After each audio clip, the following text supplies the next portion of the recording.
I'm Paul Meyer. I'm 94 years old, and I was very involved in the ACLU.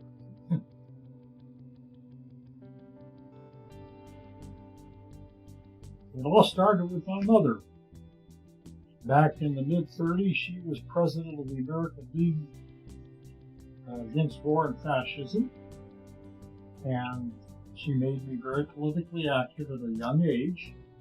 She also was one of the first ACLU members when the national budget was a total of $75,000 annual budget. I was drafted in World War II and was a machine gunner in the 70th Division, was wounded in the what we called the last battle of the Bulge.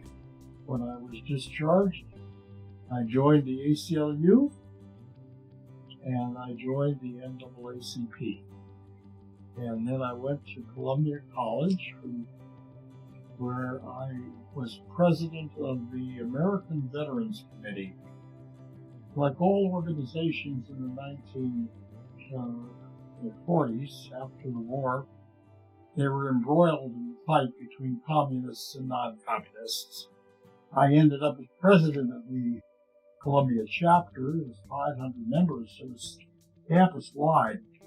I then ended up at Yale Law School in 1949. At that point, there had been a Paul Robeson concert in Peekskill, in which rock stars had come and attacked Paul Robeson and some of the people and the attendees who attended the concert.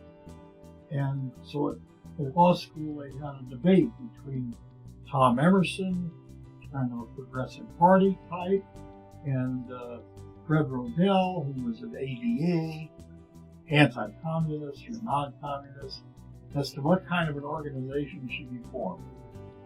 And for some reason, I got up and said something based upon my ABC experience in Columbia, and suddenly I'm elected to the board of what became the New Haven Civil Liberties Council. I am on the board, and the dean of the law school is the chair of the board, and Ralph Brown, a professor.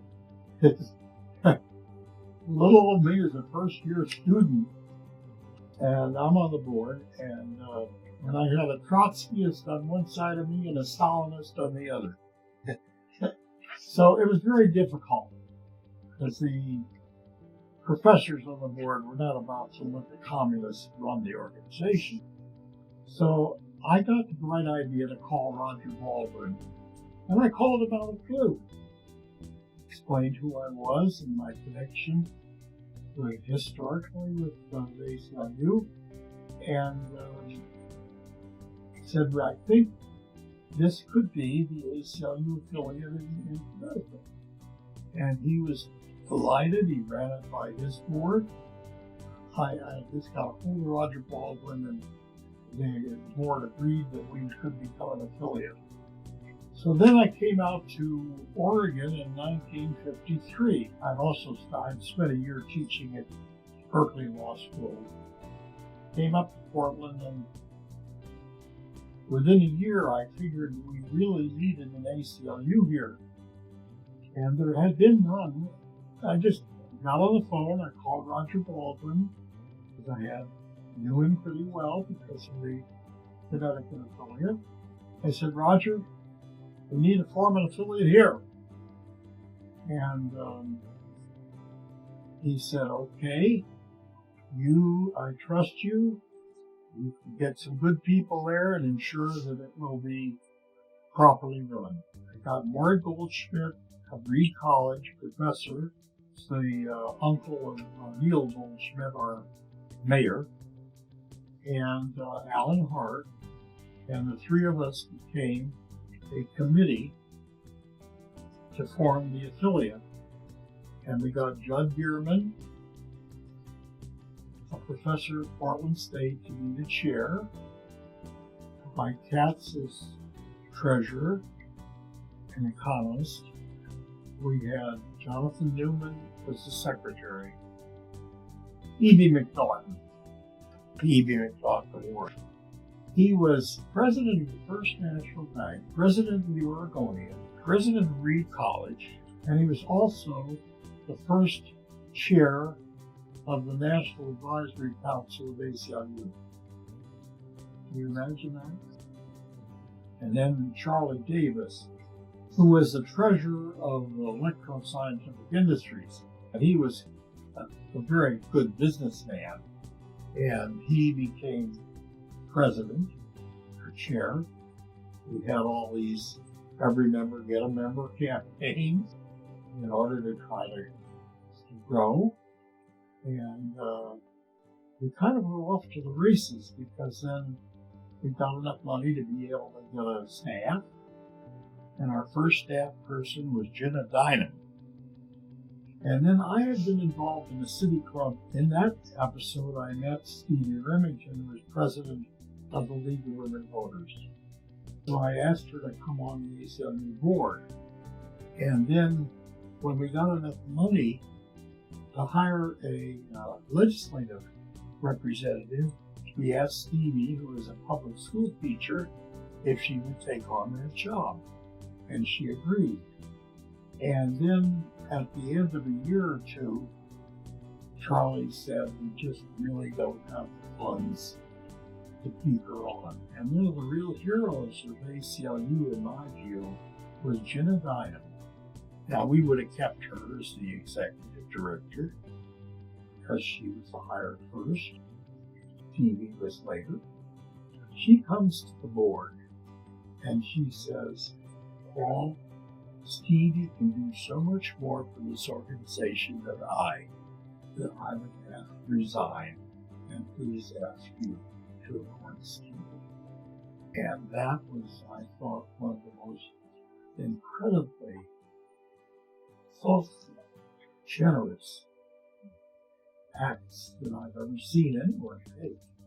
And so she did, and Stevie came on, and for those of you who know what occurred, then she helped this organization grow many, many times.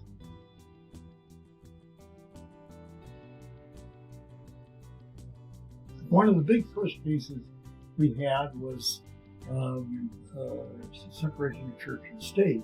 It had to do with the busing to parochial schools. The attorney from National ACLU came out and actually argued before the Supreme Court. I think Alan Hart was the local attorney that went to the Supreme Court because he was quite prominent at that point. And he won that case. There was the Watson case. The district attorney from Klamath Falls, he stops at a roadside cigar store or something, and he picks up a book called Lesbian Roommates. And he goes back and presents it to the grand jury and says, this is obscene, in my opinion. And he indicts the guy, and he gets convicted. I mean, I took an appeal, and we got it reversed in the Supreme Court. And that left me to go down to retry the case because they didn't reverse it as they should have on the grounds that it wasn't obscene. I go down to retry the case. We select the jury, and on the jury is a Presbyterian minister, I think. And I asked him on voir dire, which is the questioning, and he read Bonhoeffer. He said, oh yes. So I figured instead of thinking, well, you got a rejecter of this guy knows what he is. So we tried the case, and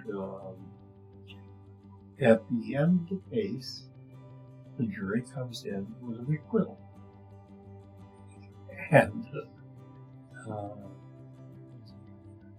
this minister turned out to be the foreperson of the jury and the founder of the ACLU affiliate in Klamath Falls. I think that's a sweet story.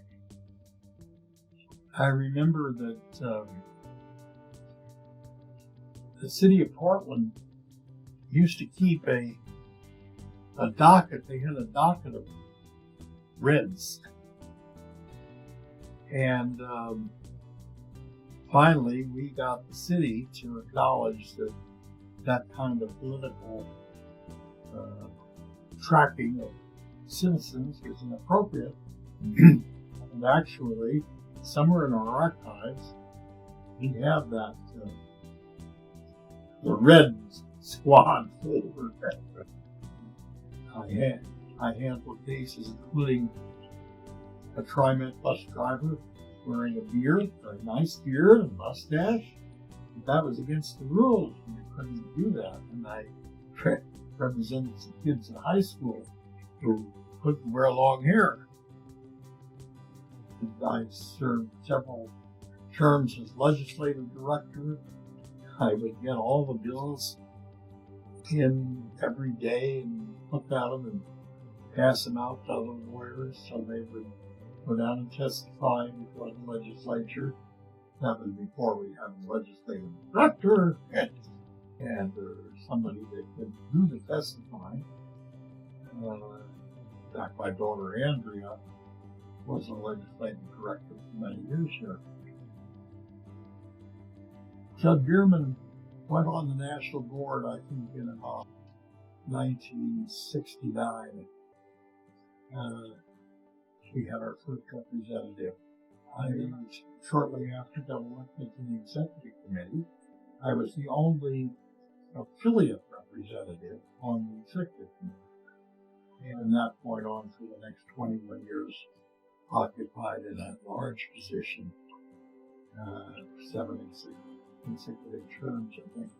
And during that time, I was always elected to the executive committee. And I ended up, at the very last year, elected as vice president. So that's my story of the ACLU.